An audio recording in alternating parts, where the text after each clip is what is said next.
Eh bien bonjour, voici Serge d'Oregon Classics, venu aujourd'hui vous présenter un modèle très rare et original. Il s'agit cette fois d'une Mercury Cyclone de 1966. Alors c'est un modèle que j'ai présenté en tant que Mercury Comet. C'était une erreur, c'est une Mercury Cyclone. Voilà, de 1966. La voiture est équipée d'un moteur V8 de 289 cubic inch. En fait, quand on inspecte cette voiture, à part la carrosserie extérieure, on retrouve pas mal de similarités avec la Mustang, tout simplement. De toute façon, Mercury, la maison mère étant Ford Mustang.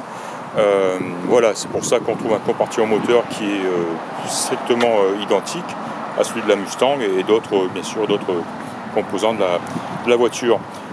Donc moteur V8 de 289 cubic inch, voiture équipée de la direction assistée et d'un freinage assisté aussi. Elle est équipée de freins à disque à l'avant. Et voilà pour ce qui est de la mécanique. Elle a une pipe d'admission et un carburateur. Alors pipe d'admission Edelbrock, carburateur 4 corps Holley. Et voilà, on voit qu'elle a aussi des collecteurs d'échappement qui ne sont... Ah si, ils sont Ford, collecteurs d'échappement Ford. Voilà, on voit une barre de stabilisation là-bas en bas qui est énorme. C'est du facilement 1 pouce 1 quart, si c'est pas 1 pouce et demi. C'est énorme. On la voit là-bas en bas. Voilà, donc compartiment moteur en bon état, complet. Pas de rouille, pas de rouille notamment, comme c'est souvent le cas autour de la batterie. Donc pas sur cette voiture. L'arrière du moteur est gras, il est très gras, et en fait quand ça provoque un dégagement de fumée et une odeur ici à la connexion entre la pipe d'échappement et l'échappement lui-même, enfin dans cette zone là qui doit être à mon avis grasse aussi, peut-être un petit peu aspergée d'huile, et bien sûr cette huile quand le moteur est très chaud fume, donc on a une fumée blanche qui sort de là. Et alors on la sent bien sûr, quand le moteur est arrêté bien sûr elle s'arrête tout de suite, mais voilà. Alors j'ai essayé de voir avec une lampe d'où provenait cette fuite d'huile. C'est très difficile à déterminer. J'ai noté que l'extrémité arrière du cache-culbuteur était très grasse, très sale aussi. Alors est-ce que ça part de là, ça descend, ça s'écoule et sur le bloc moteur en dessous, sur les culasses, et ensuite par projection sur la pile d'échappement? Ça peut être une des raisons. L'autre, j'ai l'impression aussi que le joint entre la cloche et le moteur ou cette zone, en tout cas toute la zone aussi, est assez grasse. Alors encore une fois, est-ce que ça provient de ce joint en particulier, ou encore une fois de l'huile qui suinterait, qui coulerait du cache-culbuteur? Difficile à dire. Ce qu'il faudrait faire là, c'est mettre faut bien nettoyer au jet, à la vapeur, nettoyer cette zone là, l'arrière moteur là, et ensuite observer, voir vraiment d'où provient ce suintement. Voilà, la voiture elle ne fuit pas l'huile, et quand on regarde en dessous, ça fait un petit moment que je suis là, j'ai regardé, et même j'ai regardé par en dessous, sous la cloche, on voit pas de goutte à goutte, on voit même pas de goutte en attente de tomber, quoi. C'est gras, c'est sale, mais voilà, ça ne fuit pas. Voilà, c'est un petit peu j'étais un petit peu déçu parce que je l'ai essayé cette voiture et vraiment elle m'a plu. Vraiment enthousiaste, et par contre quand j'ai vu ce problème de cette fumée, ça m'a un petit peu déçu. Alors encore une fois, s'il ne s'agit que d'un cache-culbu, un joint de cache-culbu à changer, c'est absolument rien. Si c'était le joint, l'arrière moteur, entre la cloche et l'arrière moteur à remplacer, voilà, là ça veut dire il faut peut-être pas sortir le moteur, au moins le démonter, le sortir de telle manière à ce qu'on puisse remplacer ce joint. Voilà, peut-être pas, difficile à dire tel que je vois la voiture ici. Sinon, encore une fois, je le répète, une voiture très agréable à conduire. En fait, quand j'ai vu cette voiture pour la première fois, et c'est un petit peu ma méthode ici quand je viens chez Memory Lane, Les gars me connaissent tellement, ils savent exactement ce que je recherche et ce que je ne veux pas. Et je commence toujours ma première question que je leur pose quand je découvre une nouvelle voiture, c'est qu'est-ce que je dois savoir sur cette voiture.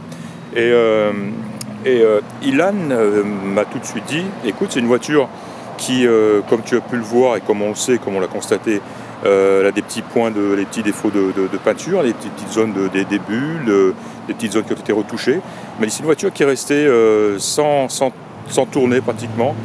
Une histoire de famille, de divorce, etc. Qui a été un petit peu délaissée, probablement à l'extérieur pendant quelques années peut-être. Mais il me dit c'est une voiture qu'on a vendue nous il y a quelques années et qui était superbe. Et c'est surtout une voiture qui est en très très bon état mécanique. Et je l'ai tout de suite vu lors de mon essai routier où effectivement c'est une voiture, comme on dit ici, c'est un driver, c'est un très bon driver, c'est une voiture qui est prête à rouler. Et elle est vraiment vraiment agréable à conduire. Le moteur tourne très très bien, il est très bien réglé, la carburation est très bien réglée, aucune hésitation, le moteur tourne bien, une très belle sonorité, on a une ligne double d'échappement aussi, ça doit être du 2,5 ou 3 pouces, hein, c'est vraiment du tuyau large, et le son est très très beau. On l'écoutera de toute façon, je vais la mettre en marche là. Mais à part ça, une direction assistée donc très agréable, un freinage très décent, un bon freinage. La voiture ne tire ni à droite ni à gauche, elle ne le voit pas, elle tire droit, elle est facile à conduire, facile à maintenir sur la route. Et voilà, tout fonctionne à l'intérieur. J'ai testé, klaxon, autoradio, tous les voyants fonctionnent, les compteurs, je veux dire, à part la montre là-bas qui se situe à l'extrême droite ne fonctionne pas. Là-bas en bas, on a un joli petit voyant de pression d'huile. Sinon, tous les autres voyants habituels fonctionnent. Le frein à main fonctionne, la ventilation fonctionne, le chauffage fonctionne aussi, très très efficace. Des embuages, donc soit des embuages de pare-brise, soit au sol, au niveau des pieds. Voilà, le volant aussi est en sale état. On voit que la bakélite a cassé à plusieurs endroits, ici, et il me semble ailleurs, mais derrière, je ne sais plus où c'est, non, peut-être pas. Oui, là, sous mon doigt, ici, on ne voit pas, voilà. Et donc le volant, oui, il faudra certainement faire quelque chose. Dommage, un joli volant d'origine, avec le mot cyclone, l'emblème au milieu. Voilà, et un klaxon qui fonctionne. Les gens de Memory Lane m'ont bien pris soin de nettoyer la voiture avant que je vienne l'inspecter. Il avait mis un petit peu de côté, c'est une voiture qu'ils sont tellement occupés que il avait prise et puis un petit peu délaissée, jusqu'à ce que je leur témoigne mon intérêt. Et voilà, donc là, la moquette est très très belle moquette noire. La sellerie est très très belle aussi, avant, arrière. Le ciel de toit aussi est en excellent état. Les panneaux de porte aussi, à part peut-être cette matière au milieu là, c'est un espèce de velours, ça, gris. Alors on voit qu'il est un peu passé, taché. Voilà, sinon le panneau de porte en lui-même, il n'est pas neuf, il n'est pas en excellent état, mais il est vraiment d'un état très très présentable. Voilà, les joints sont particulièrement en étanchéité, en bon état, c'est une très très bonne chose. Et voilà, un très beau coffre aussi, je l'ai ouvert, je l'ai inspecté. La voiture est équipée de sarrau de secours et du cric, donc toujours une très bonne chose. Il y a une très très belle moquette noire qui tapisse tout le fond de coffre. Et voilà, elle est partiellement collée, j'ai pas pu la retirer entièrement, mais j'ai pu le faire ici. Et on voit que le fond de coffre est très très beau, très très sain. Voilà, j'en ai pris des photos de toute façon. Mais ouais, on voit que c'est une voiture qui a été... ça a été une très très très belle voiture, ça, qui a été un petit peu délaissée. Donc on le sait, je l'avais noté. On voit aussi les chromes ici qui sont assez piqués là. Pas partout, juste là, cette partie-là. Les pare-chocs sont très beaux. Les entourages de feu aussi. Les gens ont piqué ici aussi, quoi. Mais on voit les parties aussi là qui sont exposées à l'humidité sont très très belles. Un peu sales, mais c'est tout, quoi. C'est vraiment vraiment solide. Il n'y a pas de roule. Et voilà, donc les points, qu'est-ce qu'on avait? Je l'ai montré sur les photos. On a ici une grosse retouche ici.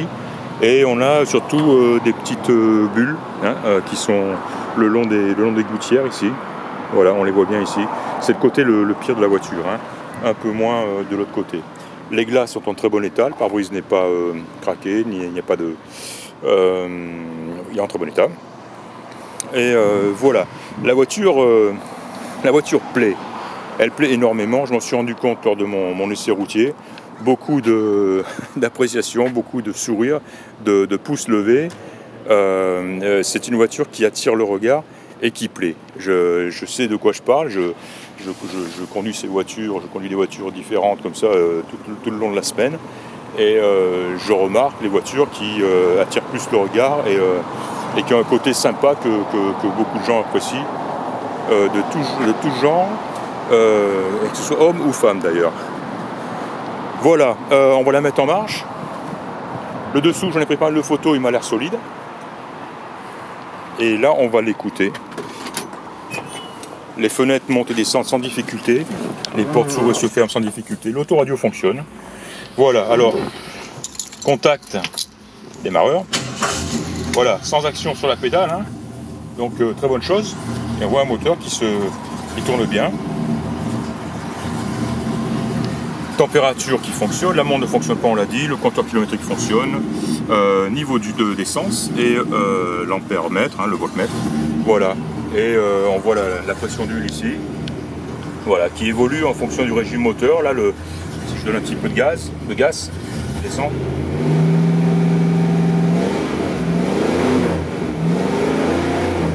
Donc voilà, on voit une pression d'essence très satisfaisante. Le son, voilà. Hein.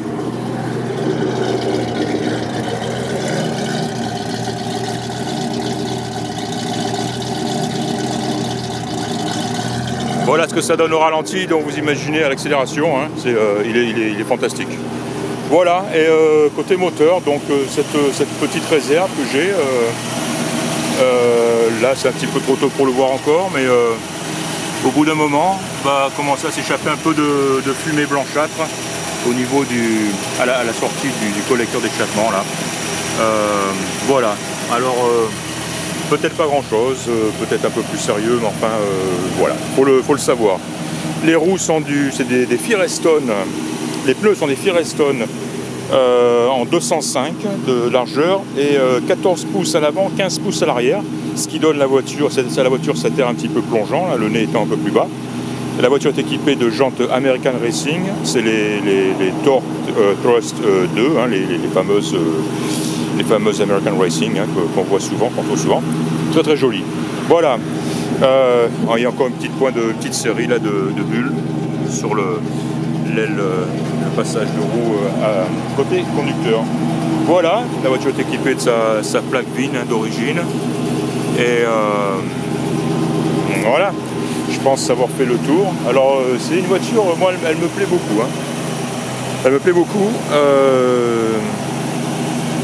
Et je sais qu'elle elle a une bonne gueule, elle plaît beaucoup. Donc voilà, je pense avoir tout dit. Hein. Encore une fois, c'est une voiture rare, hein, qui a été construite en 6889 exemplaires. Donc ce qui en fait un modèle quand même relativement rare. Voilà, Mercury Cyclone de 1966. C'était Serge d'Oregon Classics. Je vous remercie de m'avoir écouté. Je vous dis à très bientôt. Au revoir.